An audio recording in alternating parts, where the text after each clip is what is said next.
Hi friends, nutri ಎಕ್ಸ್ಪರ್ಟ್ಗೆ ಸ್ವಾಗತ. ನಾನು dietitian Nirmala. ನಾನಿವತ್ತು ಒಂದು ಸಿಂಪಲ್ ಆಗಿರುವಂತಹ ಮಿಲ್ಕ್ ಶೇಕ್ನ ತೋರಿಸ್ತಾ ಇದ್ದೀನಿ. ಬ್ಯುಸಿ ಮಾರ್ನಿಂಗ್ಸಲ್ಲಿ ಬ್ರೇಕ್ಫಾಸ್ಟ್ ಮಾಡ್ಲಿಕ್ಕೆ ಟೈಮ್ ಇಲ್ಲ ಅಂತಂದರೆ ಅಥವಾ ಮಿಡ್ ಮಾರ್ನಿಂಗ್ ಸ್ನ್ಯಾಕಲ್ಲಿ ಏನಾದರೂ ತಣ್ಣಗೆ ಕುಡಿಬೇಕು ಅಂತಿದ್ರೆ ನೀವು ಖಂಡಿತವಾಗೂ ಇದನ್ನು ಮಾಡ್ಕೊಂಡು ತೊಗೋಬಹುದು. ನೀವೇನಾದರೂ ಇಂಟರ್ಮಿಟೆಂಟ್ ಫಾಸ್ಟಿಂಗ್ ಮಾಡ್ತಿದ್ರೆ ಆ ಟೈಮಲ್ಲಿ ಕೂಡ ನಿಮಗೆ ಇದು ಒಂದು ಒಳ್ಳೆ ಬ್ರೇಕ್ಫಾಸ್ಟ್ ರೆಸಿಪಿ ಅಂತಲೇ ಹೇಳ್ಬೋದು. ನೀವು ಈ ಮಿಲ್ಕ್ ಶೇಕ್ನ ತೊಗೊಂಡ್ರೆ ನಾನು ಹೇಳೋವಂಥ ಕೆಲವು ಚೇಂಜಸ್ನ ನಿಮ್ಮ ನೆಕ್ಸ್ಟ್ ಮೀಲ್ ಅಥವಾ ಸ್ನ್ಯಾಕಲ್ಲಿ ಮಾಡ್ಕೋಬೇಕಾಗುತ್ತೆ.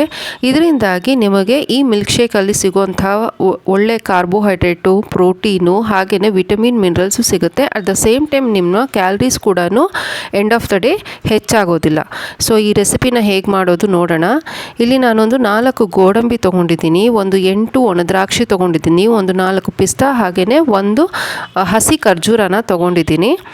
ಇಲ್ಲಿ ಒಂದು ಏಲಕ್ಕಿ ಬಾಳೆಹಣ್ಣು ತೊಗೊಂಡಿದ್ದೀನಿ, ತುಂಬ ಚಿಕ್ಕ ಏಲಕ್ಕಿ ಬಾಳೆಹಣ್ಣು.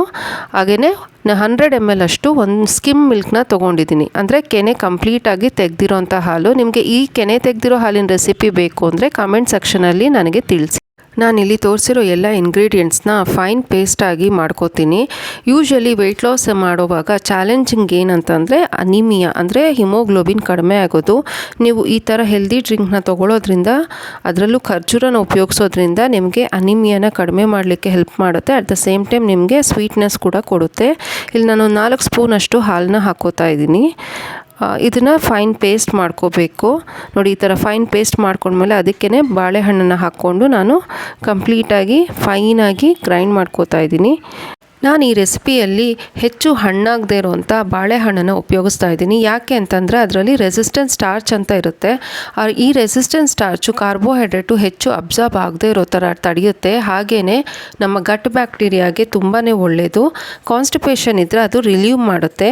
ಮತ್ತು ನಿಮ್ಮ ಟೋಟಲ್ ಕ್ಯಾಲರೀಸ್ ಕೂಡ ಆದಷ್ಟು ಕಡಿಮೆ ಆಗುತ್ತೆ. ಮತ್ತು ಇಲ್ಲಿ ಕೆನೆ ಇಲ್ದಿರೋ ಹಾಲನ್ನು ಉಪಯೋಗಿಸಿರೋದ್ರಿಂದ ನಿಮಗೆ ಪ್ರೋಟೀನು ಮತ್ತು ಕ್ಯಾಲ್ಶಿಯಮ್ಮು ಸಿಗುತ್ತೆ. ಹಾಗೆಯೇ ಡ್ರೈ ಫ್ರೂಟ್ಸಿಂದ ಬೇಕಾಗಿರುವಂಥ ವಿಟಮಿನ್ಸು ಮತ್ತು ಮಿನರಲ್ಸು ಸಿಗುತ್ತೆ.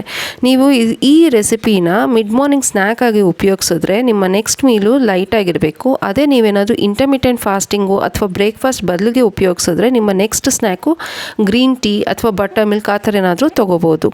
ನೀವು ಮಧ್ಯಾಹ್ನ ಊಟಕ್ಕೆ ಒಂದು ದೊಡ್ಡ ಕಪ್ನಷ್ಟು ಸ್ಯಾಲಡ್ಸ್ನ ಉಪಯೋಗಿಸ್ಕೋಬಹುದು.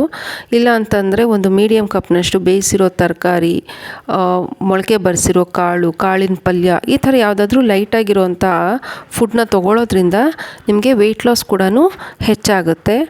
ಇವತ್ತು ನಾನು ತೋರಿಸಿರುವಂತಹ ರೆಸಿಪಿ ಹಾಗೆ ಕೊಟ್ಟಿರುವಂತಹ ಇನ್ಫಾರ್ಮೇಷನ್ ನಿಮಗೆ ಯೂಸ್ ಆಗುತ್ತೆ ಅಂತ ಅಂದ್ಕೊಂಡಿದ್ದೀನಿ. ಸೊ ಇದೇ ಥರ ಒಳ್ಳೊಳ್ಳೆ ರೆಸಿಪೀಸು ಮತ್ತು ಇನ್ಫಾರ್ಮೇಷನ್ಗೋಸ್ಕರ ನನ್ನ ಚಾನಲ್ನ ಸಬ್ಸ್ಕ್ರೈಬ್ ಮಾಡಿ, ಶೇರ್ ಮಾಡಿ, ಲೈಕ್ ಮಾಡಿ. ಹಾಗೆಯೇ ನಿಮಗೆ ಏನಾದರೂ ಹೊಸ ರೆಸಿಪೀಸು ಅಥವಾ ಯಾವುದಾದ್ರೂ information, weight loss related information ಬೇಕು ಅಂದರೆ ಕಮೆಂಟ್ ಸೆಕ್ಷನಲ್ಲಿ ಹಾಕಿ. ನೆಕ್ಸ್ಟ್ ವಿಡಿಯೋದಲ್ಲಿ ಸಿಗೋಣ. ಅಲ್ಲಿವರೆಗೆ ನಮಸ್ಕಾರ.